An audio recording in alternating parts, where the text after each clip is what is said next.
আল্লাহ রাব্বুল আলামিনের কাছে পছন্দনীয় বান্দা কারা এবং কোন আমলগুলো আল্লাহ বেশি পছন্দ করেন।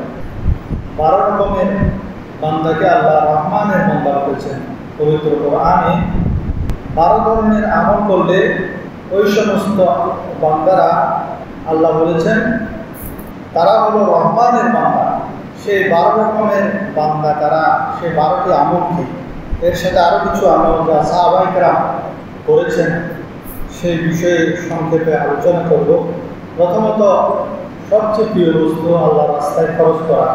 যুগে যুগে যারাই আল্লাহ রাস্তায় নিজের প্রিয় বস্তু খরচ করেছেন তারাই সফল হয়েছেন, কিয়ামত পর্যন্ত তারা সফল হবেন। পক্ষান্তরে যারা কৃপণতা করেছে তাদের নাম নিশানাও মিটে গেছে, তাদেরকে কেউ স্মরণ করে না এবং তারা আল্লাহ থেকে দূরে, বান্দাদের থেকে দূরে, জাহান্নামের কাছে। একটি উদাহরণ দিলে আপনারা বুঝতে পারবেন। সাহাবায়ে কেরামের আমল থেকে উদাহরণ দিল, তারা আল্লাহর রাস্তায় কীভাবে খরচ করত, নিজের প্রিয় বস্তু কীভাবে দান করত। হযরত আবু তালহা রাদিয়াল্লাহু তাআলা আনহু, ওনার একটি খুব সুন্দর বাগান ছিল। সেই বাগানে একটি কূপ ছিল, কূপের নাম হলো বিরহা কূপ, যে কূপের পানি ছিল খুবই মিষ্টি। হযরত আবু তালহা রাদিয়াল্লাহু তাআলা আনহু সেই বাগানে দাঁড়িয়ে দাঁড়িয়ে নফল নামাজ পড়ছিলেন। এমন সময় বাগানের ভিতরে একটি খুব সুন্দর পাখি ঢুকে গেল। পাখিটি ঢুকে বাগান থেকে আর বের হতে পারছিল না, চতুর্দিকে উড়াল মহল। হযরত আবু তালহা রাদিয়াল্লাহু তাআলা আনহু নামাজের মধ্যে ওই পাখিটির তামাশা দেখতে দেখতে তিনি নিজের নামাজের রাকাত ভুলে গেলেন। কত রাকাত, দ্বিতীয় রাকাত না তৃতীয় রাকাত না প্রথম রাকাত ভুলে গেলেন। সেরকম আমরাও ভুলে যাই অনেক সময়। নামাজ পড়ার সময় আমি কি দ্বিতীয় রাকাত পড়লাম না তৃতীয় রাকাত পড়লাম। হযরত আবু তালহা রাদিয়াল্লাহু তাআলা আনহু তিনিও ওই পাখির ছুটাছুটি দেখতে দেখতে সুন্দর লাগছে নামাজ অবস্থায়, সেদিকে মনোনিবেশ করার কারণে তিনি রাকাত ভুলে গেলেন। নামাজ শেষ করলেন, শেষ করার পর তিনি মনে মনে সিদ্ধান্ত নিলেন, ভাই আমি কি করলাম, আমি আল্লাহর ইবাদতের মধ্যে আল্লাহর একটি মাখলুকের সৌন্দর্যে বিভোর হয়ে ইবাদত থেকে আমি আমার ধ্যানকে ফিরিয়ে আনলাম। আমি আল্লাহর দিক থেকে আমার মনোনিবেশ অন্যদিকে ফিরিয়ে নিয়েছি, এটা তো অনেক বড় অন্যায় হয়েছে। তিনি আমার নবীর দরবারে ছুটে গেলেন, গিয়ে বলে, ইয়া রাসূলুল্লাহ, আমার যে বিরহা কূপওয়ালা বাগান আছে মদিনা শরীফের অতি নিকটে, যে কূপের মধ্যে পানিসমূহ খুবই সুমিষ্ট, আমি আমার এই প্রিয় বাগানটি সদকা করে দিলাম, আপনি সেই বাগানটি যাকে ইচ্ছা তাকে বন্টন করে দিন। 20 টাকার সম্পদ, বাগানটা তৎকালীন 20 টাকার সম্পদ। হযরত আবু তালহা রাদিয়াল্লাহু তাআলা আনহু সামান্য নামাজের মধ্যে একাগ্রতা ছুটে যাওয়ার কারণে নিজের বাগানটি সদকা করে দেওয়ার নিয়ত করলেন।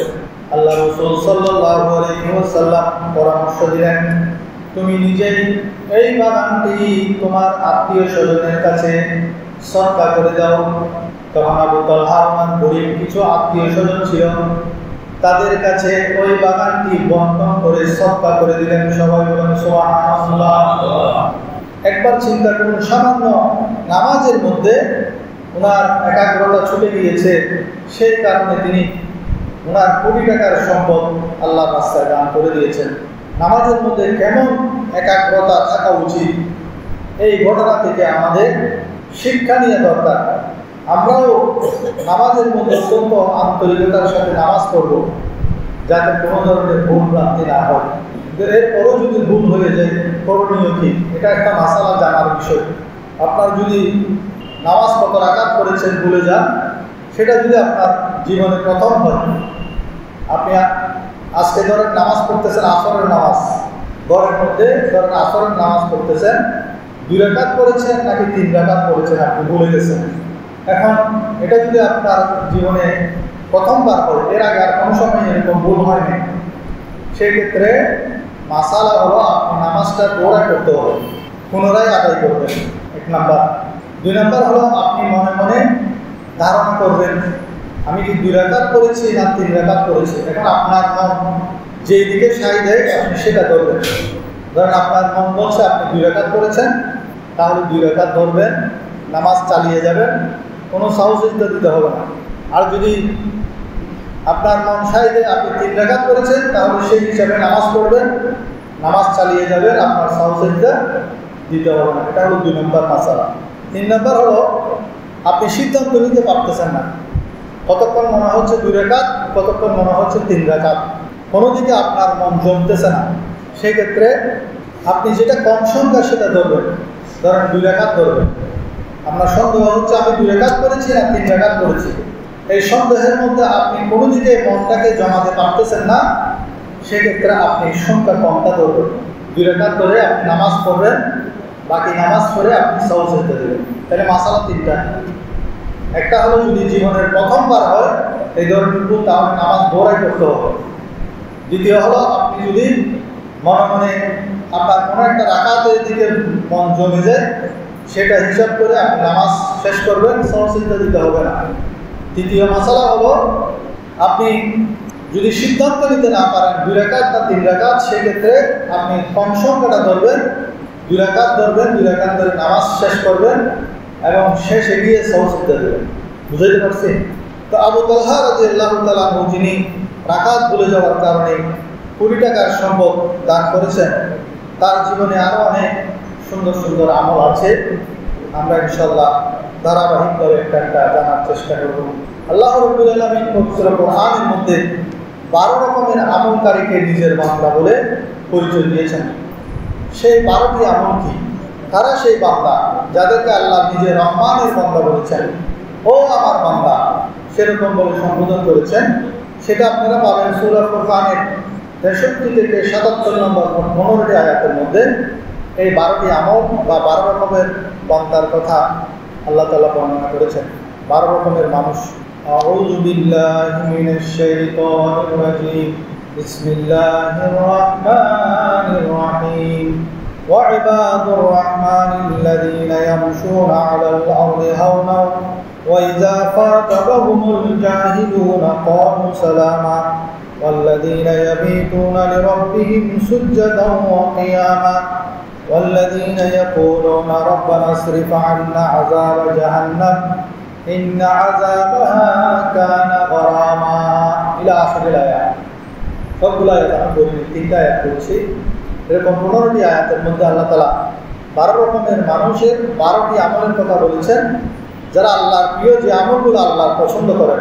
1 নম্বর হলো পৃথিবীতে যারা জমিনের মধ্যে অত্যন্ত বিনয়ের সাথে, নম্রতার সাথে চলাফেরা করে। অনেক মানুষ আছে, একই করে 2 ভাই দেখবেন, এক ভাই চলাফেরায় অনেক নম্রতা ভদ্রতা, আরেকজন চলাফেরা করে সিনাকে টেনে টেনে জমিনের মধ্যে মুড়ি মেরে নেবে। অথচ জমিনের মুড়ি মেরে আমরা জমিনের কোনো ক্ষতি করতে পারবো না। যখন আপনি মুড়ি মেরে মেরে জমিনে চলবেন, এই জমিন আপনাকে ডাক দিবে যে একদিন তো তুমি আমার মধ্যে আসবে। এই জমিনের ভিতরে তো আমাদেরকে যেতে হবে। মিনহা খালাকনাহুম ওয়া ফিহা নুঈদুকুম ওয়া মিনহা নুখরিজুকুম তারাতান উখরা। অবশেষে আমাদেরকে সেই জমিনের মধ্যেই যেতে হবে। কিন্তু আমরা যখন একটু বর্জুতা করি, তখন বর্জুতার আওয়াজ হতে হবে। অহংকার ভরে আমরা জমিনের মধ্যে চলাফেরা করি। অথচ আল্লাহর কাছে সবচেয়ে প্রিয় বান্দা হলো যারা জমিনের মধ্যে অত্যন্ত বিনয়ের সাথে চলাফেরা করে। আল্লাহ আমাদেরকে তৌফিক দান করুন। এগুলো সেই আমল, যে আমলগুলো যারা করে তাদেরকে আল্লাহ রাব্বুল আলামিন নিজের বান্দা বলে পরিচয় দিয়েছেন। আল্লাহ বলছেন এরা আমার লোক। ডক্টর মোহাম্মদ ইউনূস যদি বলে এটা আমার লোক, তাহলে অন্যান্য উপদেষ্টারা ওনাকে একটু সমীহ করে চলবে। স্বয়ং আল্লাহ বলছেন এই 12 প্রকারের লোক এরা আমার লোক। তারা 1 নম্বর হলো যারা জমিনের মধ্যে বিনয়ের সাথে চলে। 2 নম্বর যারা মূর্খ অজ্ঞলোকের সাথে বিতর্কে জড়ায় না। মূর্খ অজ্ঞলোকেরা যখন বাড়াবাড়ি করে তারা বলে সালাম সালাম, কালু সালামা, তারা তাদেরকে সালাম দিয়ে সেখান থেকে সরে যায়। অনেক শিক্ষিত মানুষও দেখবেন চায়ের দোকানে বসে মূর্খ অজ্ঞলোকদের সাথে বিভিন্ন বিষয় নিয়ে তর্ক বিতর্ক করে। এই তর্ক বিতর্ক আল্লাহ পছন্দ করে না। আল্লাহ বলছেন যারা আমার বান্দা, আমার লোক, তারা কখনো অজ্ঞলোকের সাথে বাড়াবাড়ি করবে না। যখনই অজ্ঞলোকেরা তাদের সাথে তর্ক বিতর্ক জড়িয়ে যাবে, তারা তাদের সামনে থেকে সালাম বলে চলে যাবে। আমরা বিশেষ করে রাজনীতি যারা করি, কিছুটা রাজনীতি বুঝি, তারা তো আল্লাহর রহমতে কেউ কাউকে ছাড় দিবে না। যে শরীয়ত তওবা করতে পারে না, সে একজন ডক্টরেট ডিগ্রি পাস করেছে, তার সাথেও বিতর্ক জড়াই যাবে। তো সেই ক্ষেত্রে যিনি ডক্টরেট পাস করেছেন, ওনার উচিত ওই মূর্খের সাথে তর্কে না জড়িয়ে কি বলা, আসসালামু আলাইকুম, আল বেদা আল বেদা। তখন আপনি কি হতে পারবেন, আল্লাহর বান্দা, রহমানের বান্দা হিসেবে পরিগণিত হতে পারবেন। 3 নম্বর হলো, তারা রাতের কিছু অংশে সিজদায় এবং দাঁড়িয়ে ইবাদতের মাধ্যমে কাটায়, পুরো রাত ঘুমের মধ্যে কাটায় না। রাতের কিছু অংশ তারা তাহাজ্জুদ নামাজের মধ্যে কাটায়। তাহলে আল্লাহর বান্দা, আল্লাহর লোক হতে হলে আমাদের কি করতে হবে, তাহাজ্জুদ করতে হবে। রাতে অন্তত 2 রাকাত হলেও তাহাজ্জুদ করতে হবে। শেষ রাতে উঠে 2 রাকাত তাহাজ্জুদ করবেন। আল্লাহ আমাদেরকে তৌফিক দান করুন। 4 নম্বর হলো, জাহান্নামের শাস্তি থেকে তারা বাঁচার জন্য দোয়া করে, আল্লাহুম্মা আজিরনা মিনান নার। কিসের থেকে পানা চাই, জাহান্নামের আগুন থেকে পানা চাই। আমাদের উচিত প্রতিনিয়ত আল্লাহর কাছে পানা চাওয়া, হে আল্লাহ আমাদেরকে জাহান্নামের আগুন থেকে পানা দেন। আমরা রমজান মাসে দোয়াটা বেশি করে আল্লাহুম্মা আজিরনা মিনান নার এই দোয়াটা করি। এটা শুধু রমজান মাসের দোয়া না, সারা বছর আমাদের উচিত এই দোয়াটি করা, জাহান্নামের আগুন থেকে আল্লাহর দরবারে পানা চাওয়া। পঞ্চমত, ব্যয় করার ক্ষেত্রে তারা অপচয় করে না এবং কৃপণতাও করে না, মধ্যম পন্থা অবলম্বন করে। অতিরিক্ত খরচ করে অপচয় করারও দরকার নেই, আবার একদম কৃপণ হয়ে যাওয়ারও দরকার নেই, বরং মধ্যম পন্থা অবলম্বন করা। এরাই হলো আল্লাহর প্রিয় বান্দা। পঞ্চমত, ষষ্ঠত, আল্লাহর সাথে তারা কোনো শরীক করে না। সপ্তমত, অন্যায়ভাবে কাউকে হত্যা করে না। অষ্টমত, বেবিচার করে না। 9 নম্বর হলো, মিথ্যা সাক্ষ্য দেয় না। 10 নম্বর, অসার এবং অনর্থক কাজ থেকে তারা বিরত থাকে।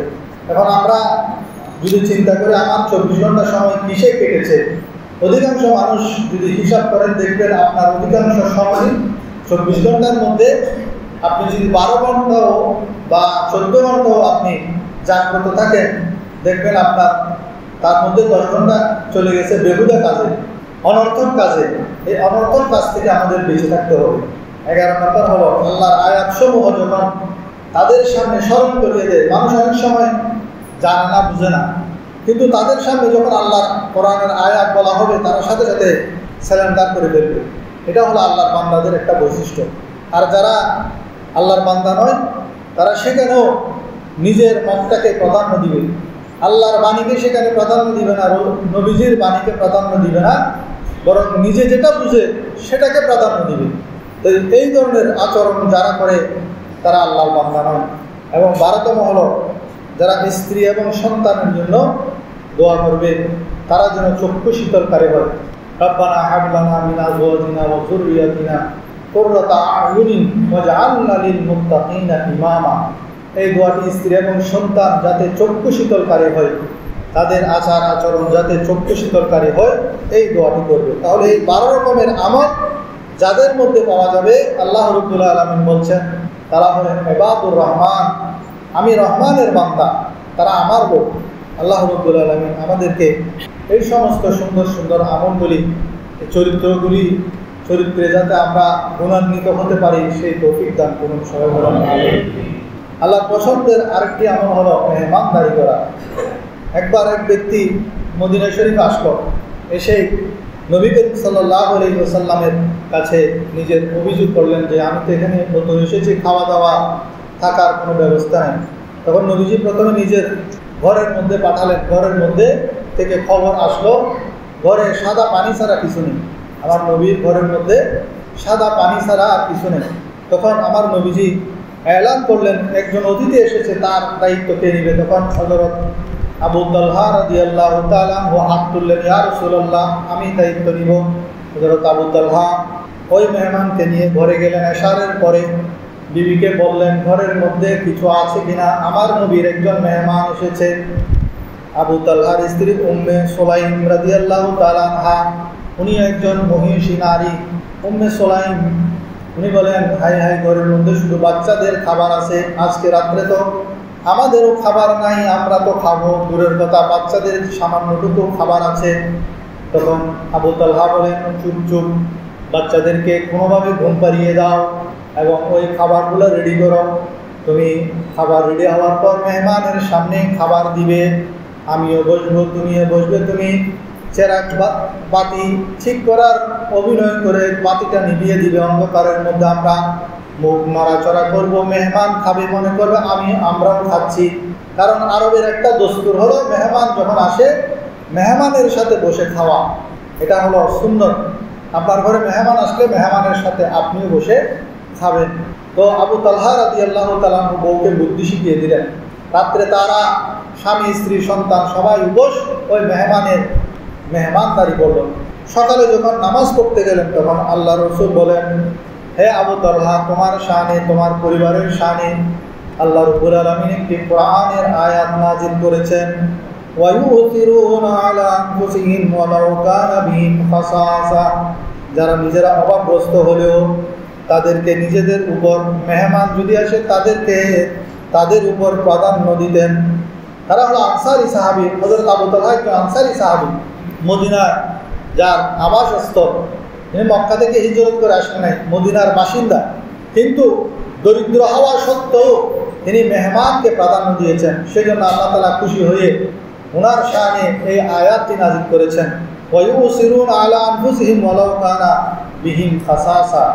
এই আয়াতটি ওনার শানে নাযিল করেছেন, যারা অভাবী হওয়া সত্ত্বেও মেহমানের জন্য তারা মেহমানদারি করতে কৃপণতা করে না। সবাই বলেন সুবহানাল্লাহ। সুতরাং আমাদের ঘরেও যদি মেহমান আসে, আমরা মেহমানের মধ্যে ক্লাসিফাই করব না।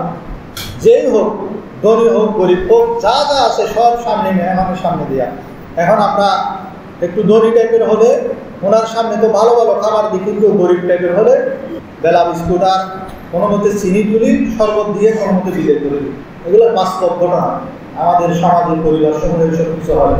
অথচ মেহমান সে ধনী হোক গরিব হোক, মেহমান যখন আসে আল্লাহ রাব্বুল আলামিন মেহমানকে সম্মান করলে আল্লাহ রাব্বুল আলামিন খুশি হন। মেহমানের আগমনে ঘরে বরকত বাড়ে এবং রিজিক বৃদ্ধি পায়। মেহমানের সাথে ভালো ব্যবহার করলে গুনাহসমূহ মাফ করে। এবং আল্লাহ রাসূল সাল্লাল্লাহু আলাইহি ওয়াসাল্লাম বলেছেন, যে ব্যক্তি আল্লাহ এবং আখিরাতের উপর ঈমান রাখে সে যেন তার মেহমানকে সম্মান করে। আল্লাহ তাআলা আমাদেরকে মেহমানদারি করার তৌফিক দান করুন। আবু তালহার স্ত্রী উম্মে সুলাইম, ওনার একটা খুব চমৎকার আমল আল্লাহর কাছে খুবই পছন্দনীয় হয়েছে। উম্মে সুলাইম, আমার মেয়ে যেটা 3 বছরের, এই মেয়েটার নাম রেখেছে আমি উম্মে সুলাইম। উম্মে সুলাইমের অনেক বৈশিষ্ট্য, আমি ওনার জীবনী পড়ে মুগ্ধ হয়েছি, সেজন্য আমার মেয়েটার নাম রেখেছে আমি উম্মে সুলাইম। আপনারাও ঘরের মধ্যে যদি মেয়ে হয় উম্মে সুলাইম নাম রাখবেন। তো এই উম্মে সুলাইম আবু তালহার স্ত্রী। উম্মে সুলাইমের ঘরের মধ্যে সন্তান হলে সন্তান বাঁচত না। তো একদিন একটা সন্তান ছিল, ওই সন্তান থাকা অবস্থায় আবু তালহা সফরে গিয়েছেন। সফর থেকে যখন আসলেন রাত্রিবেলা, আসার পরে তিনি খবর নিচ্ছেন সন্তান কোথায়। অথচ সন্তান মারা গেছে। ওনার সন্তানরা কিছু বড় হওয়ার পরে মারা যায়। উম্মে সুলাইম স্বামীকে বলে নাই, সন্তানের খবর বলে নাই, বলে যে আরামে আছে। নিশ্চয়ই ছোট বাচ্চারা, মুমিনের ঘরের ছোট বাচ্চারা ইন্তেকাল করলে তারা তো জান্নাতি, অবশ্যই দুনিয়া থেকে তারা আখিরাতে আরামে আছে। সেই নিয়তে তিনি বলেছেন আরামে আছে, আপনি চিন্তা করবেন না।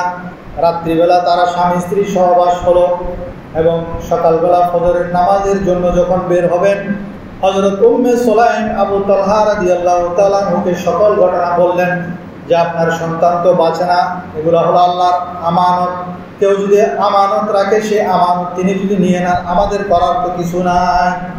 আবু তালহা রাত্রিবেলা আসার সাথে সাথে না বলার কারণে একটু অসন্তুষ্ট হলেন। তারপরে মসজিদে চলে গেলেন, গিয়ে আল্লাহ রাসূল সাল্লাল্লাহু আলাইহি ওয়াসাল্লামকে ঘটনা বললেন। নবী করিম সাল্লাল্লাহু আলাইহি ওয়াসাল্লাম বলেন, হে আবু তালহা, গত রাতে তোমাদের ঘরের মধ্যে আল্লাহ রাব্বুল আলামিন বরকত দিয়েছেন। অর্থাৎ আমার নবী ইশারা করছেন, তুমি যে রাত্রে তোমার স্ত্রীর সাথে মিলিত হয়েছো, এর কারণে আল্লাহ রাব্বুল আলামিন একটি বরকত ও সন্তান দান করবেন। সত্যি সেই রাতেই উম্মে সুলাইম গর্ভবতী হলেন এবং সেই সন্তানটি যখন জন্মগ্রহণ করল, হযরত আনাস রাদিয়াল্লাহু তাআলা সেই ছোট শিশুটিকে নিয়ে আমার নবীর কাছে গেলেন। ছোট শিশু হলে কোনো বুজুর্গ আলেম ওলামা নেককার পরহেজগার মানুষের মাধ্যমে তাহানিক করা উচিত, এটা সুন্নত। তো সাহাবায়ে কেরাম ছোট বাচ্চাকে আমার নবীর কাছে পাঠিয়ে দিতেন। তো নবীজি একটি খেজুর চিবিয়ে সেখান থেকে সামান্যটুকু উম্মে সুলাইমের সেই ছোট বাচ্চাটির মুখের মধ্যে দিলেন এবং তার নাম রাখলেন আব্দুল্লাহ।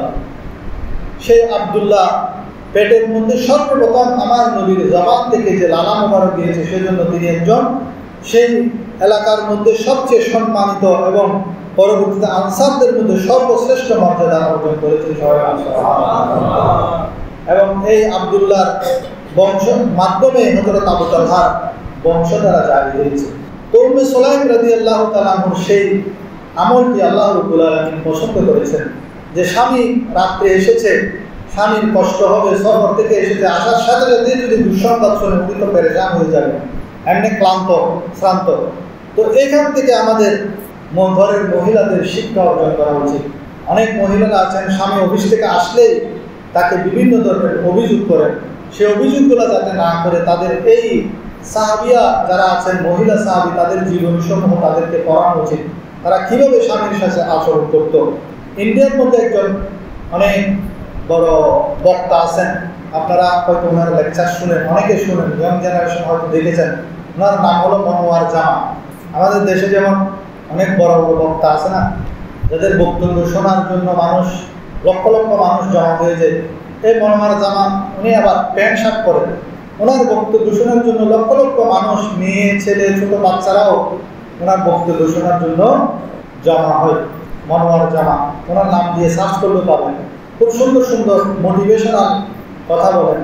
উনি একটি স্টেজের মধ্যে বক্তব্য রাখছেন, সামনে এক পাশে মহিলা আর এক পাশে পুরুষ। তিনি মহিলাদেরকে উদ্দেশ্য করে বলছেন, হে আমার মা বোনেরা, আপনারা কি সবাই বেহেশতে যেতে ইচ্ছুক? সবাই যদি বেহেশতে যেতে চান তাহলে এক হাত তোলেন। সবাই হাত তুলল, মেয়ে সবগুলা হাত তুলল। এবার বলছেন, আপনারা যারা স্বামীদেরকে সাথে নিয়ে জান্নাতে যেতে চান তারা দুই হাত তুলুন। সবাই দু হাত তুলল। তো উনি সবাইকে ধন্যবাদ জানালেন যে আপনারা সবাই স্বামীকে নিয়ে জান্নাতে যেতে চান, সেজন্য ধন্যবাদ। এবার তিনি তার আসল কথাটা বলছেন, হে আমার মা বোনেরা, আপনারা কি জানেন আপনাদের স্বামী যদি জান্নাতে যেতে চায়, আপনাদের স্বামীর জান্নাত কোথায় জানেন? আপনাদের স্বামীদের জান্নাত হলো তাদের মায়ের পায়ের নিচে। সুতরাং বিয়ের পরে আপনি স্বামীকে নিয়ে যদি আলাদা হয়ে যান, আপনার স্বামীকে যদি মা বাবার খেদমত করতে না দেন, তাহলে সেই স্বামীকে নিয়ে আপনি জান্নাতে কিভাবে যাবেন?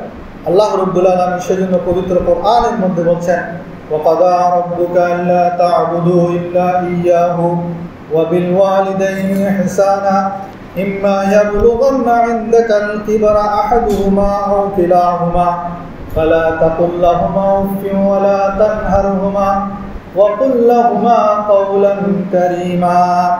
তোমার প্রতিপালক নির্দেশ দিয়েছেন যে তিনি ছাড়া অন্য কারো ইবাদত করবে না এবং তোমরা পিতামাতার প্রতি সদ্ব্যবহার করবে।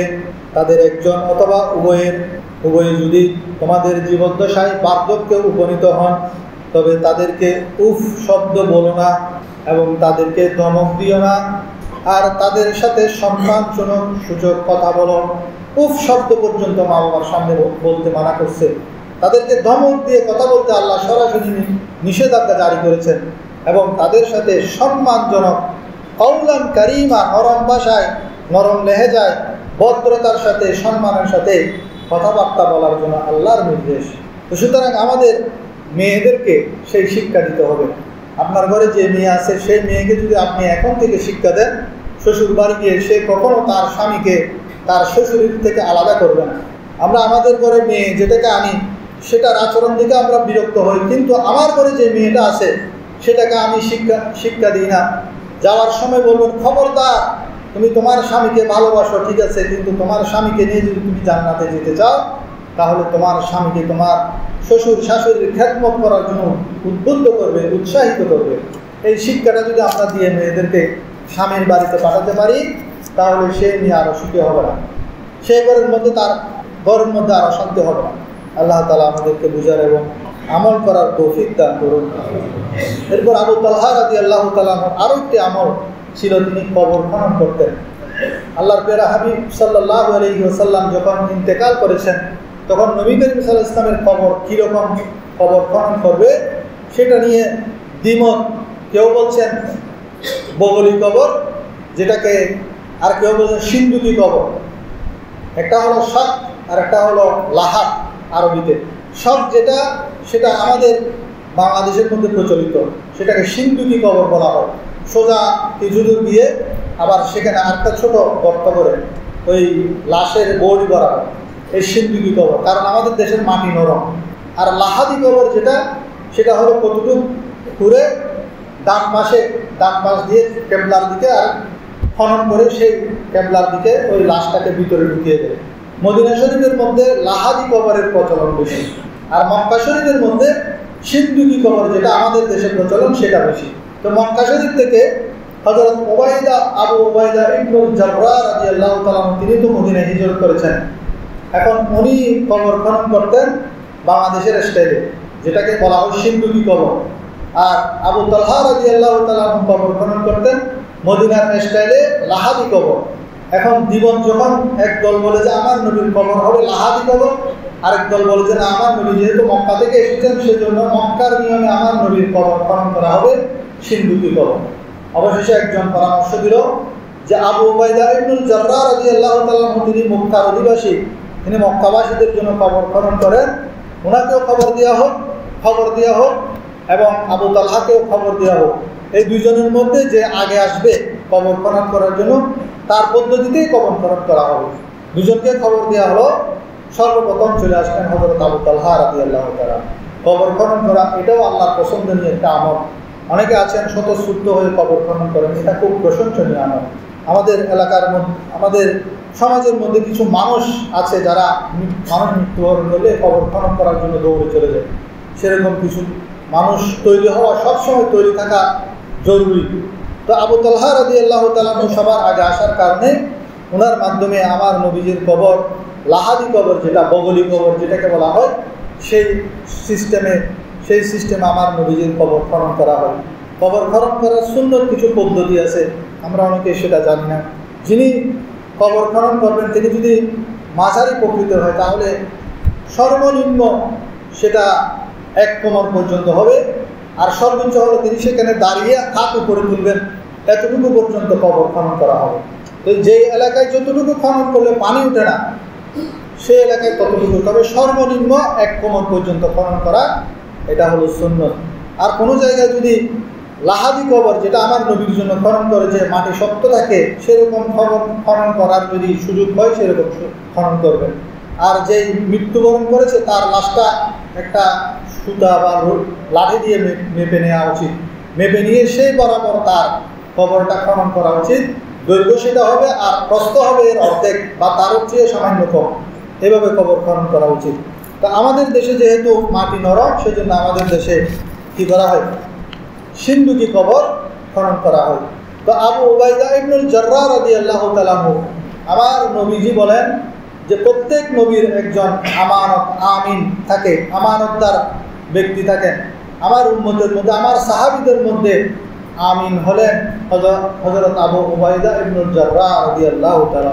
তো হযরত আবু উবাইদা ইবনুল জাররাহ রাদিয়াল্লাহু তাআলা ওনার অনেক বৈশিষ্ট্য ছিলেন, অনেক গুণাগুণ ছিল। উনি কবর খনন করতেন, এটা ওনার একটা বৈশিষ্ট্য। উনি হযরত ওমর রাদিয়াল্লাহু তাআলা বলেন, আবু উবাইদা ইবনুল জাররাহ যদি বেঁচে থাকে, আমি আমার ইন্তেকালের পর আমি তাকে খলিফা বানাবো। কিন্তু ভাগ্যক্রমে হযরত আবু উবাইদা ইবনুল জাররাহ রাদিয়াল্লাহু তাআলা ওমর রাদিয়াল্লাহুর যুগের মধ্যে একটা মহামারী হয়েছিল। ওই মহামারীর মধ্যে হযরত আবু উবাইদা ইবনুল জাররাহ রাদিয়াল্লাহু তাআলা শাহাদাত বরণ করেছেন। ওনাকে ওমর রাদিয়াল্লাহু চলে আসতে বলেছেন যে এলাকায় মহামারী দেখা দিয়েছে সেখান থেকে, কিন্তু তিনি আসেন নাই। বলে যে আমি আমার এই মুসিবতগ্রস্ত মুসলমান ভাইদেরকে পেলে কীভাবে পালিয়ে যাব, আমি নিজের জীবন বাঁচানোর জন্য পালিয়ে যাব না, আমি এদেরকে দাফন কাফনের কাজ করব। একসময় উনি নিজেই সেই প্লেগ রোগের মধ্যে আক্রান্ত হয়ে তিনিও শাহাদাত বরণ করেছেন। তো আল্লাহ রাব্বুল আলামিনের প্রিয় আমল সমূহের মধ্যে একটি আমল আমরা জানতে পারলাম, সেটা কি কবর খনন করা। তো আমরা যেই আল্লাহর প্রিয় আমল যেগুলো, সেগুলো আজকে জানলাম। আজকে থেকে আমাদের নিয়োগ করতে হবে, আমরা সেটা চালু করে দেব। আমাদের অভ্যাস হলো আমরা কোনো একটা কাজ শুরু করবো বলে বছরের পর বছর চলে যায়। অনেক ভাই এখানে আছেন এই ওয়াজ যখন এখন শুনতেছে ওয়াজ, চিন্তা করে আজকে রাত্রে থেকে আমি প্রতিদিন রাত্রে তাহাজ্জুদ করব। কারণ আল্লাহ তাআলা বলেছেন যারা রাত্রে কিছু অংশ তাহাজ্জুদ করে তারা আমার বান্দা, আমার লোক। এই হাদিসটা শুনেছেন না, কোরআন আয়াতটা শুনেছেন। অনেকে চিন্তা করবে আজকে থেকে আমি পড়বো, কালকে থেকে পড়বো, পরশু থেকে পড়বো, 1 জানুয়ারি থেকে পড়বো। অনেক ভাই আছে এখানে সিগারেট খাই, ঘরের মধ্যে বকাঝকা শুনতে হয়, স্ত্রী বিভিন্ন ধরনের নানান কথা বলে, কিন্তু সে বলে যে আমি কালকে থেকে ছেড়ে দেব, আগামী জানুয়ারির 1 তারিখ থেকে ছেড়ে দেব, কিন্তু ছাড়তে পারে না। এই জানুয়ারির 1 তারিখ আস্তে আস্তে 80 বছর পার হয়ে গেছে, সিগারেট ছাড়তে পারে না। ছাড়তে হবে মানে এখন থেকে সিগারেট পকেট থেকে নিয়ে ফেলে দেন। কোনো একটা কাজ শুরু করবেন বলতে বলতে বছরের পর বছর চলে যাচ্ছে। এটা হলো আমাদের সবচেয়ে বড় দুর্বলতা, যারা কালকের জন্য কাজ ফেলে রাখে, অলস। অথচ আপনার সমবয়সী অনেকে আছেন, সফল হয়ে যাচ্ছেন, 3-4 তলা 5 তলা বিল্ডিংয়ের মালিক হয়ে যাচ্ছেন, আপনি পারতেছেন না। কারণ কি? আপনি অলস। আমি কালকে করব, পরশু করব, আমি ব্যবসা শুরু করব, আমি দাঁড় করে হলো একটা ব্যবসা দাঁড় করাবো। এই যে করব বলতে বলতে আপনার 10 বছর কেটে গেছে, আপনি করতে পারেন না, আপনি সফল হতে পারবেন না। আপনি যদি সফল হতে চান, যে কাজটা শুরু করার সেটা আজকে থেকে, এখন থেকে একদম দৃঢ় প্রতিজ্ঞা নিয়ে আপনাকে কাজ শুরু করে দিতে হবে, তবে আল্লাহ আপনাকে সফলতা দান করবেন। নেক আমলও সেরকম। নামাজ পড়বো বলে আপনি ফেলে রেখেছেন, আগামী সপ্তাহ থেকে পড়বো, কালকে থেকে পড়বো, পরশু থেকে পড়বো, এটা না বলে আজকে আসর থেকেই আপনারা শুরু করে দেন। ইনশাআল্লাহ দেখবেন আল্লাহ রাব্বুল আলামিন আপনাকে সাহায্য করছেন নেক আমলের মধ্যে। এখন পর্যন্ত আমরা যা কিছু শুনলাম, আল্লাহ তাআলা আমাদেরকে সেই মোতাবেক আমল করার তৌফিক দান করুন। যারা আশরাফুজ্জামান অসুস্থ, শারীরিক খুব হাসপাতালে আসেন, সবার কাছে দোয়া চেয়েছেন। যারা সুন্নত করেন, সুন্নত করেন।